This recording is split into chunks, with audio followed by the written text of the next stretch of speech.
Bonjour, je me présente Madame Alami Mejati Amel, professeure en privé de communication 3e cycle français.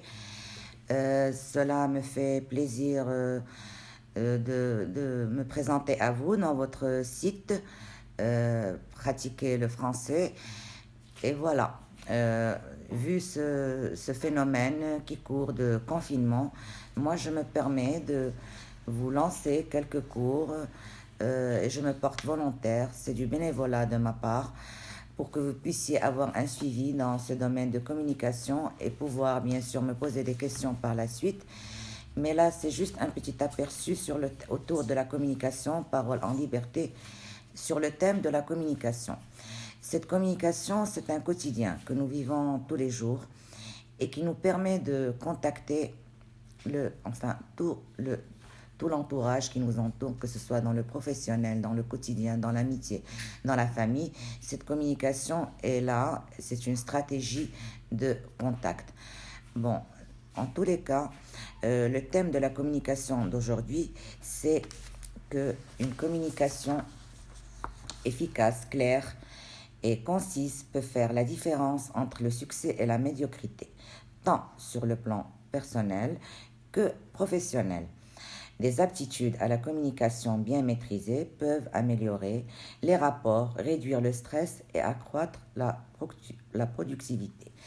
Donc, moi, je vais clarifier un peu ce thème, c'est-à-dire que la communication, la bonne communication, doit être concise et précise, c'est-à-dire brève et bien structurée.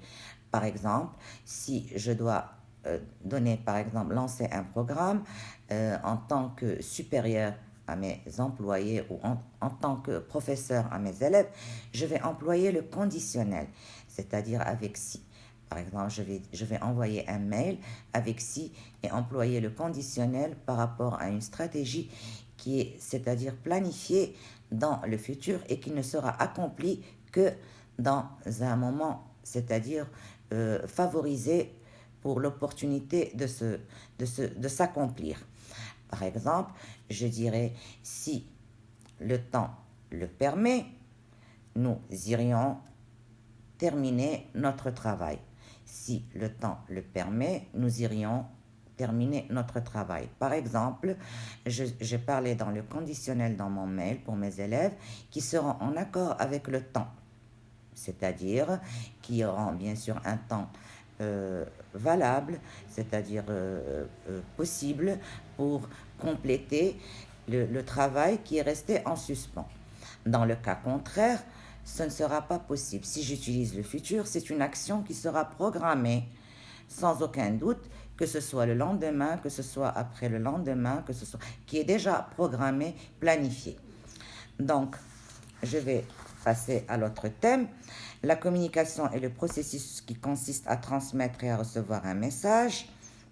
L'émetteur est la personne qui envoie le message. Le message est composé des pensées et des idées de l'émetteur.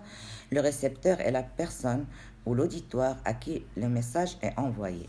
Donc, par exemple, moi, je suis l'émetteur. Je vais envoyer un message et ce message-là est composé de certaines pensées qui seront transmises à mon récepteur. Ce récepteur-là, il est connecté avec moi, c'est-à-dire sur le feedback.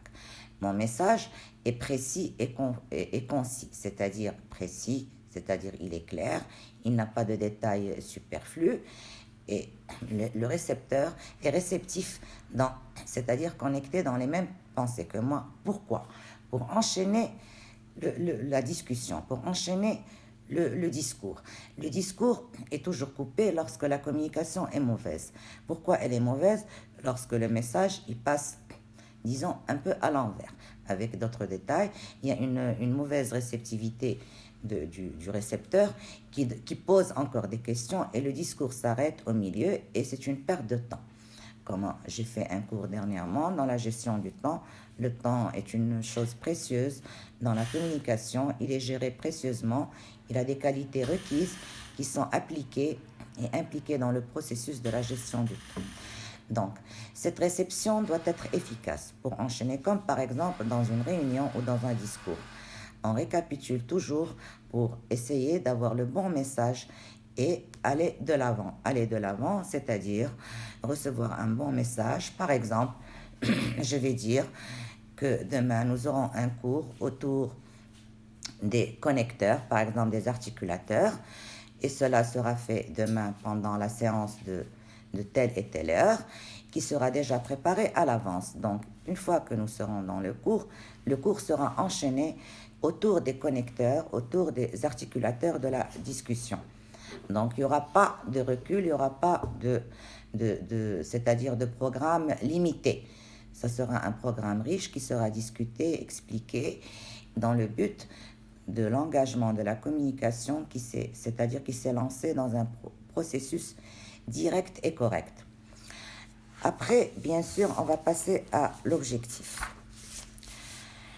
La communication a pour objectif de faire passer un message. Bien sûr, tout le monde sait que la communication a pour objectif de faire passer un message.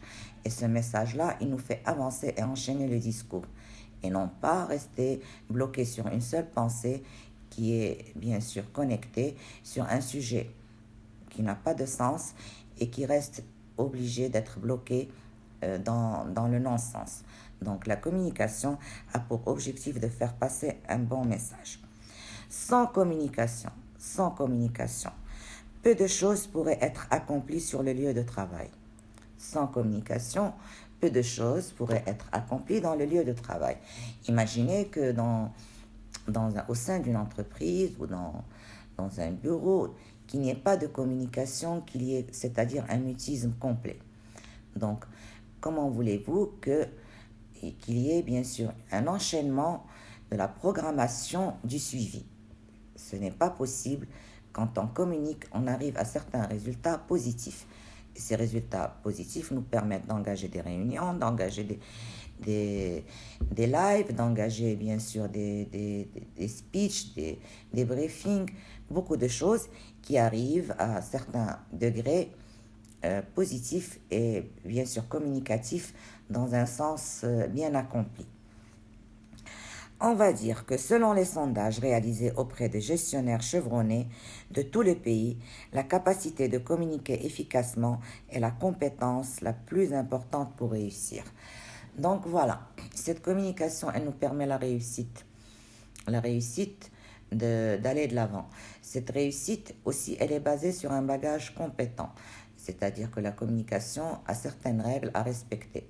Les règles, c'est d'ailleurs le soutien linguistique, c'est-à-dire savoir utiliser la conjugaison, savoir utiliser la grammaire, savoir utiliser les mots adéquats à cette communication, savoir utiliser les formules de politesse lorsqu'il le faut, savoir utiliser les bons mots pour le dire, c'est-à-dire je vous prie, je désire m'informer, je désire déposer une candidature, j'aimerais que vous m'aidiez à faire ce projet-là. Donc, ça demande une certaine implication et application dans l'oral ainsi que dans l'écrit. Donc, ici, nous avons bien sûr la capacité de communiquer efficacement et la compétence la plus importante pour réussir.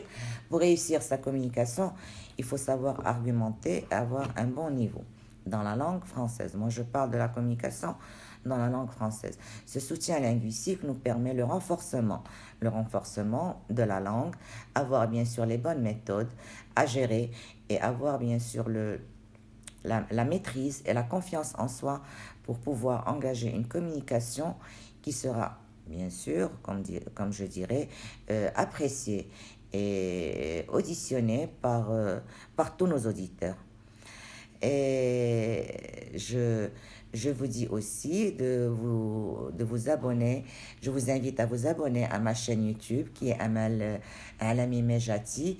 Aussi la chaîne YouTube de mes petites filles qui est Sœurs de Cœur, qui partagent leurs rituels, astuces, conseils, actualités, modes de vie, éducation et discipline afin de mener à bien le quotidien. Et aussi, je parle de mon bénévolat. Tout cela est un bénévolat de ma part. Espérons que ce confinement soit de courte durée par rapport à la suspension des cours, par rapport à la suspension de plusieurs étapes. Nous sommes là pour aider notre prochain dans tous les domaines de l'intellectuel. Donc, je vous dis au revoir et à bientôt. Et je vous laisse me contacter le temps qui vous convient. Donc, à bientôt.